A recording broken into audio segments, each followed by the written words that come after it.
All right, they're leaving in droves, and that's not a good sign for the Valley. The healthcare professional shortage looks like it's getting a whole lot worse, and nurses are moving out. A welcome in on this Friday. It's Tim O'Brien in for Fred, and don't want to waste any more time. So let's get into it, because the faster we go, then the quicker we get to the weekend. Now, I want you to think about all those return to office mandates we've been seeing lately. Well, new data suggests that we might be looking at this all wrong. A fresh look at the numbers shows that remote-first companies aren't just keeping up, they're actually seeing a 10% boost in productivity compared to traditional setups. Now, it turns out that when you cut the commute and the office distractions, people don't just work harder, they work smarter. Now, the real secret sauce seems to be starting with solid in-person onboarding and then letting employees loose to work where they're most comfortable. It's a huge shift that's providing flexibility. It's a massive competitive advantage for the bottom line. So let's see what our contributors think. It's Friday, so let the fun begin with our favorite couple, Jamie and Doug Baker. Jamie, you know, ladies first, always. It looks like the remote work is winning. So why do you think so many companies are demanding people return to the office? Accountability, social interactions. I mean, I just, some people can work remotely and do very well, but I personally think working together is better overall. Doug, what are your thoughts on this? Well, I used to think, as Jamie does, until I read the study today, and it appears that I'm wrong. That there's higher productivity with more flexibility and employer hours. That people can work at home and do just as well as in the office. You can reach out to a different type of employee that you couldn't before, disabled, older, caregivers, and into rural areas where you might not be able to get employees otherwise. I have to change my tone, and I'm thinking, okay, it's not a bad thing. The whole water cooler chat, Doug, that's where you've been told innovation happens. You don't get that same interaction necessarily at home. It's got to be a good thing, right? Get them back in the office a little bit. Well, the water cooler chats were more of a chance to gossip with your coworkers than anything else. So I'm okay without it. How does the model level the playing field, Jamie, for people living in rural areas, as Doug mentioned, caregivers who can't do a 9-to-5 in that skyscraper? What's their option? I mean, it doesn't really level their playing field. I mean, you live in a rural area like Chicken Scratch, Arkansas. I guess you just have to find a job that works best for your schedule and your surroundings. All right, sit tight. First of a few going down here this evening. Now, we talk about it all the time, the shortage of healthcare professionals here in the Valley and throughout America. Well, I've got some more bad news for you.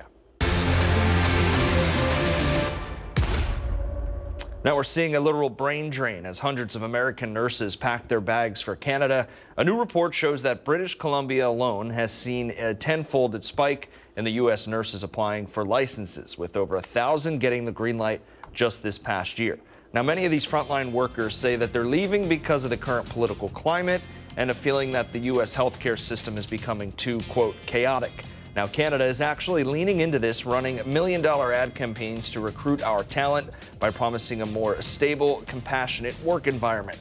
Now, it's a massive wake-up call for our local hospitals that, well, they're already struggling to keep their floors staffed. So, Jamie, we'll start with you again. Why do you think American nurses are packing their bags for Canada? It's really sad. I wish they wouldn't. I think it's a hasty decision. It's very unpatriotic, too. Just because you don't like the president is running the country just at the beginning, you're just going to ditch the country. That's just, I don't know if we should let them back in. Yeah, with some of the best parts of the Roggin Reporter that I'm able to give an opinion when I'm hosting here. And part of me wants to say, if you don't want to be here, get out. See ya. Doug, though, how do we stop the great nurse exodus? I don't know. Do we want to? I mean, really, if they're that unhappy with our country, I welcome them to leave. I'm sorry that they are, but I hope their move is permanent. And all you can do to stop this exodus of a couple thousand nurses is to change the politics in our country. Okay, and then another half of nurses won't like that. Yeah, for sure. You can't please everybody. You're always going to tick off one side. Why don't we just start recruiting nurses internationally, Jamie?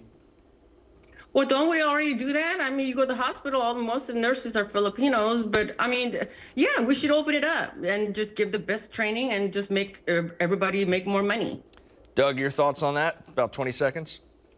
Yeah, there was a time, by the way, where Germany made a big pitch to get nurses from South Korea. So it can be done, and let's do it. Let's do it. All right, 2 down. We'll keep this thing moving. Sit tight to our favorite couple here on this Friday the 13th.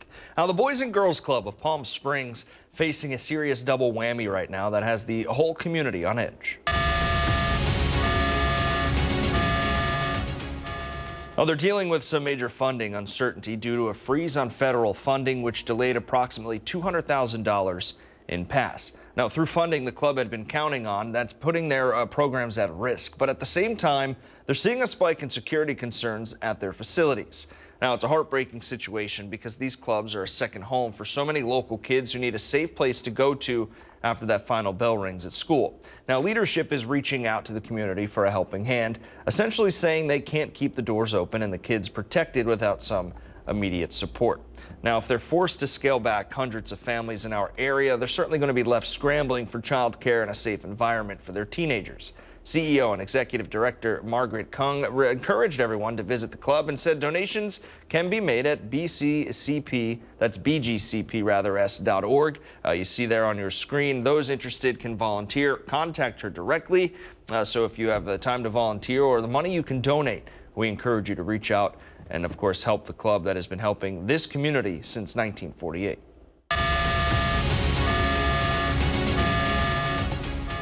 All right, get a little personal here. Might call out a few people if they're watching that might not be thrilled about this. Do you have someone in your life? You've got one of those people, right? Because most of us do. The kind that are always just a hassle. Well, it turns out that difficult people in your life aren't just a headache. They might actually be making you age faster.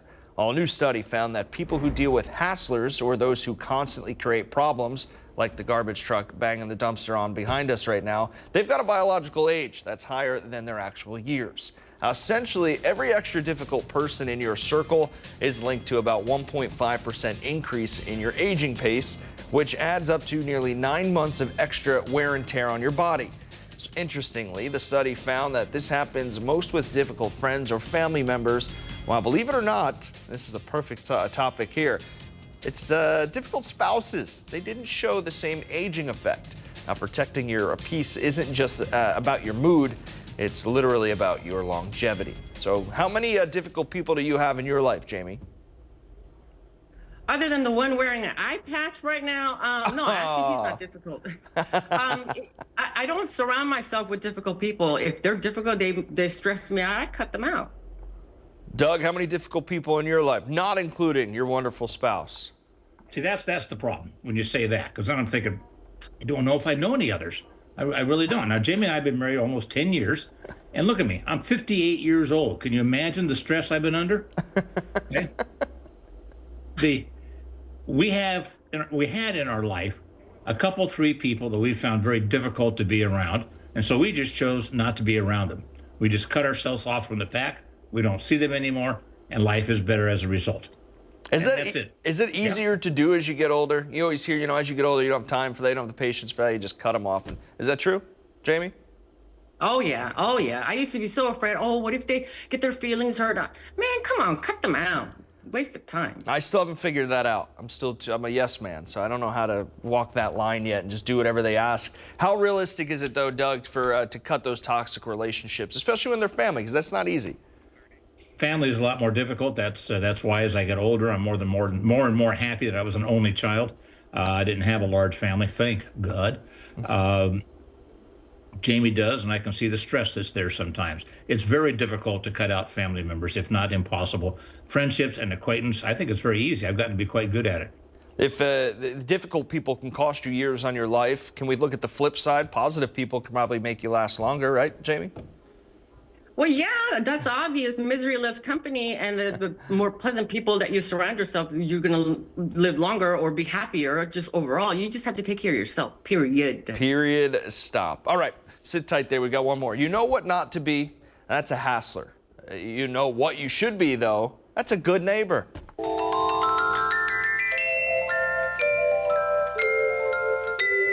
All right, here we go. Darlene in La Quinta has a duck problem. They keep pooping in her pool and on her patio. How can she get them to leave? Debbie in Indian Wells needs to find a great lawyer that specializes in a DUI case and that won't bankrupt her. All right, get an Uber next time. George in Palm Springs looking for his wayward drone. It flew away a couple nights ago and hasn't seen it since. And James in Palm Desert needs some tax preparation help. Can you recommend a good professional for him? We're in the desert. Give us your hot take. Find Fred on Facebook, Instagram, and Twitter at Fred Roggin. You can also email thedesertdean@gmail.com. Don't desert us in the desert. I'll gladly pay you on Tuesday for a lap dance today.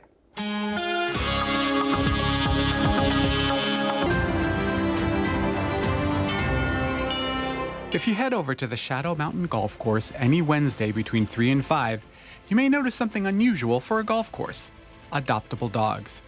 That's right, you've stumbled onto Yappy Hour. Inspired by the nonprofit Loving All Animals, this event brings together rescue groups from across the desert with one goal: helping every dog find a forever home. Shadow Mountain co-owner Lori Laftis and her team host Yappy Hour, a weekly event spotlighting adoptable dogs at this Palm Desert public golf course. So, if you're looking for an adoptable dog, check out Yappy Hour, where you can find your fur-ever friend. For all they do, Shadow Mountain, Lori Laftis, Loving All Animals, and all the pooches you can find at Yappy Hour, you are all our heroes of the week.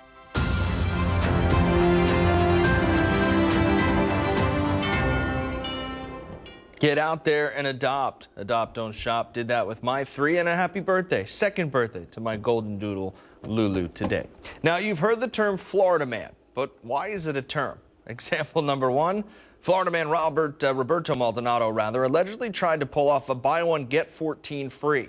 That's the deal he went after a massive 15-dance marathon at Rain, a Clearwater strip club. This is so good. After spending 5 hours living his best life, Maldonado reportedly tried to settle his $650 tab, just a single $50 bill, which is basically like trying to buy a Ferrari with a book of stamps. Now, when the cops arrived, they found him speaking in circles, which makes sense considering he'd spent the entire night being spun around in a private booth. Now, he was arrested for lap lifting, a crime that proves Florida truly has a word for everything, and he spent the night in jail without any mood lighting. A judge has now banned him from every club in the county, officially putting his career as a professional dance critic on indefinite hiatus. A 5 hours straight, 15 dances, and they didn't try to charge him until the end. What kind of model is that, Doug? Not much of one. I can't believe the performer would do this for 5 hours and not require anything along the way. Stupid on her part, I believe. Unbelievable. Jamie, what do you think?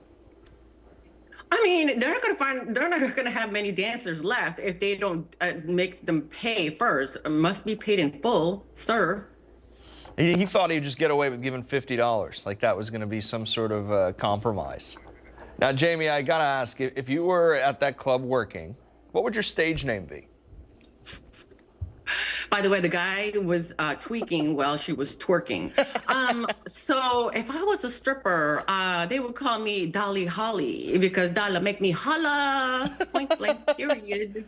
Doug, you got a name? I was trying to think about this in the break when I was reading ahead here what we're going to talk about. I would think, based upon my current condition, my name would be Pirate Doug, because for the right amount of money, you can walk my One-eyed Willie.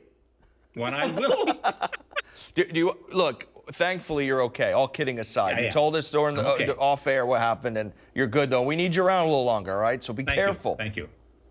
All right, good. Jamie, keep an eye on him. No pun intended. Oh, no pun intended. That was good. The Bakers, love you guys. You're the best. Have a great weekend. We'll talk soon. Thank you. Tim. All right. We got a viewer email from LJ. They're worried about an abandoned building and how they affect a neighborhood. Now, they're especially concerned about one structure in Cathedral City. Now, LJ wrote, abandoned structures, such as one in the 32,000 block of Date Palm Drive, have experienced multiple fires, graffiti, homeless hangouts, and drug uses, etc. Now, someone boarded up the windows and put up a fence, but none of that lasted long. This dangerous, abandoned, unsightly shell of a building has been this way for a couple of years now. Well, what's the problem? Why can't the city remove this structure? Signed, LJ.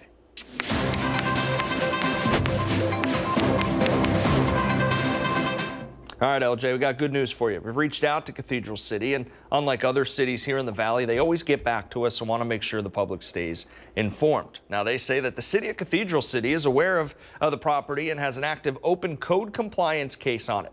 Now, the city is currently negotiating a compliance timeline with a prospective new buyer. This isn't a situation the city has ignored. It's one that required balancing legal process, owner circumstances, and fiscal responsibility. We share the community's frustration and committed to seeing it resolved. Now, the city explained further that an elderly owner on a fixed income had inherited the building while it was already a mess. A new buyer, now in escrow, set to move forward. The city said the code case will remain open and actively monitored. If substantial progress isn't made within an established time frame, the city will pursue abatement. So LJ, just know that the city is on it. Just takes a little time to get it all sorted out, but hopefully soon you'll see some progress.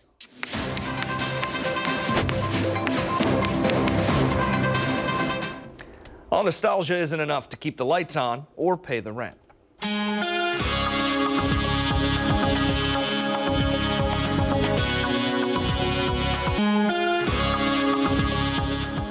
Welcome back. Tim O'Brien here in for Roggin tonight if you're just joining us. Now, malls are having a tough go of it. It used to be their halls would be filled on any Saturday night. Now they are more like ghost towns. We talked about it last night, and well, our community reacted.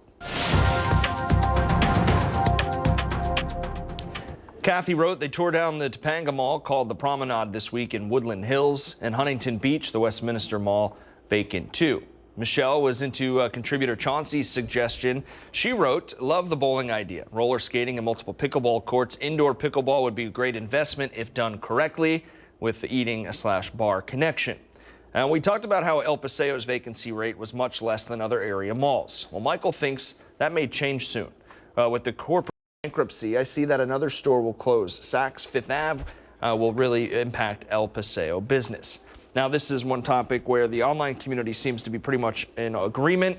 Malls are great. They love them. But unless they adapt, like some have, into mixed-use spaces, and yes, you can actually live in apartments and condos in reimagined malls. They put the apartments up top, malls underneath. But malls as they are certainly are a dying breed. Good job. Please stop. Perfect. Longtime locals mourning the loss of icons like hot dogs on a stick, and the shops at Palm Desert struggle with high rents and empty storefronts. While some say the mall is a 90s time capsule, that should be torn down. Others argue it's a vital AC haven that we can't afford to lose in the summer heat. Now, the community is pushing for a total rethink with ideas ranging from mixed-use senior housing to agreeing with contributor Chauncey about adding a bowling alley to help save the space. Now, no matter what happens, fondly remember the days of the Orange Julius and Payless Shoe, what else, Source and Tower Records, because online shopping will never give me that same joy as looking through CDs or the posters. Remember, you used to flip through what the posters were? Artists you didn't even know, you actually would find a gem and bang, off you go. No amount of online convenience can substitute for that feeling. Good job. Please stop. Perfect. All right, moving right along tonight. When we return, the Riddler checks in.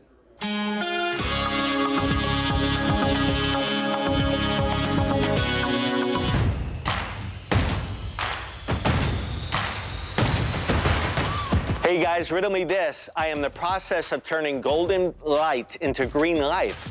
I breathe in what you inhale and exhale, what you need to survive. If you're watching, we thank you. If you're not, you have no idea what we're saying. Either way, we're always listening. Find Fred on Facebook, Instagram, and Twitter at Fred Roggin. You can also email thedesertdean@gmail.com.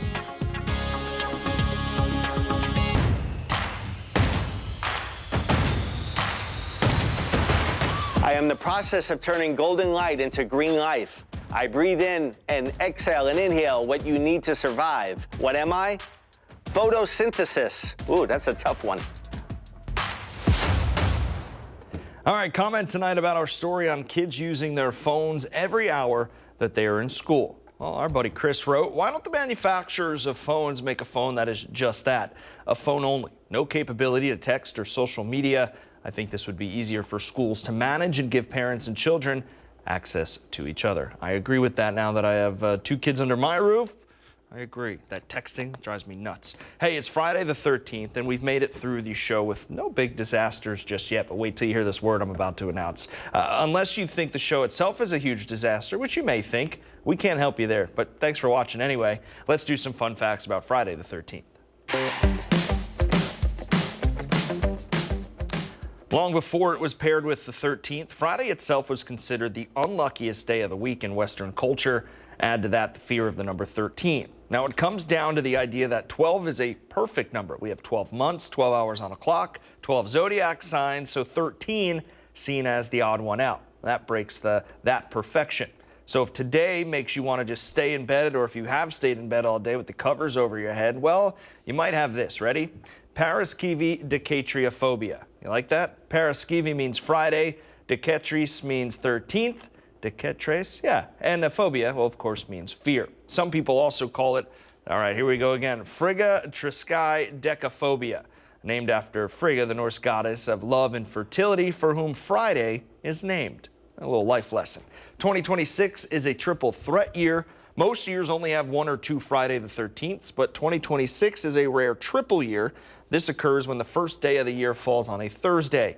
That's because of how the calendar is structured. You'll see this spooky date pop up 3 times this year. We had one on February 13th, of course today, March 13th, and we'll see the last one on November 13th. And let's not forget the horror classic Friday the 13th movie. Now, the killer wasn't who you think. In the original movie, the masked slasher Jason Voorhees is not the killer. And if you haven't seen it, we've got a major 46-year-old spoiler alert for you. The person behind the machete is actually his mother, Mrs. Voorhees, who is seeking revenge for her son's drowning. Jason doesn't even put on his iconic hockey mask until the 3rd movie. So there are only just a few hours left on this second Friday, the 13th of 2026. Gives you just enough time to prepare for the 3rd and final one.